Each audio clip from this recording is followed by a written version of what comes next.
नमस्ते। सम्पूर्ण देशमा रहनुहुने विदेशमा रहनुहुने मेरा प्यारा नेपाली दाजुभाइ दिदीबहिनीहरूलाई यही आउँदो 2081 साल चैत 15 गते जनविद्रोहको घोषणा काठमाडौँको 3 कुने स्थित प्राङ्गणबाट हुँदैछ।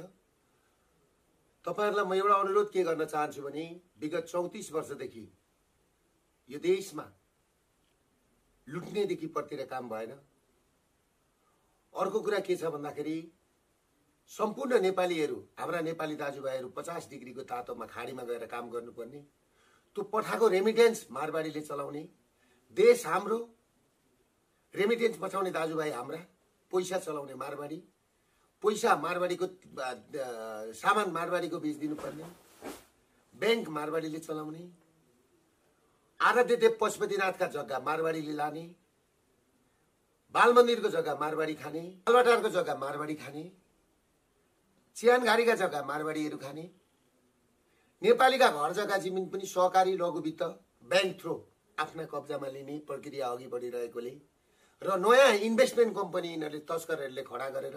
सम्पूर्ण नेपालीका जग्गाहरू बैंकबाट लिलाम भएका जग्गाहरू त्यो कम्पनीमा लगेर नेपाललाई नै कम्पनी बनाएर नेपाल चलाउने हिसाब किताबमा तस्करहरू गएकाले गर्दाखेरि यी तस्कर विरुद्धको लडाईमा एकजुट भएर सम्पूर्ण विदेशमा खाडीमा हुनुहुने, अमेरिकामा हुनुहुने, अस्ट्रेलियामा जहाँ हुनुहुन्छ तपाईहरुको जीवन त्यतै सडिन्छ। यो लडाई जित्न सकिएन भने तपाईहरुले पठाका पैसाले यहाँ ऋण तिरेर सकिदैन। त्यसले गर्दाखेरि 20 लाख भन्दा मुनिको ऋण मिना र 20 लाख भन्दा माथिको ऋण 25 वर्षलाई 5% ब्याजमा तिर्ने व्यवस्था मिलाउनको लागि यो अभियान मैले सुरु गरेको हो। यो अभियानमा तपाईहरु भारतमा बस्ने जहाँ बस्नुहुन्छ एकपल्टलाई 15 दिनको लागि तपाईहरु आइदिनुहोस् र यो विद्रोहलाई सफल बनाई व्यवस्था परिवर्तन गरी किरात बौद्ध सहितको धर्म सापेक्ष हिन्दू अधिराज्य सहित राष्ट्र संस्था स्थापना गरौं र सम्पूर्ण नेपालीहरुलाई व्यवस्था परिवर्तनपछि मैले बोलेका कुराहरू म लागू गराउन लागेको छु। त्यो भन्दै आउने 81 चैत 15 गते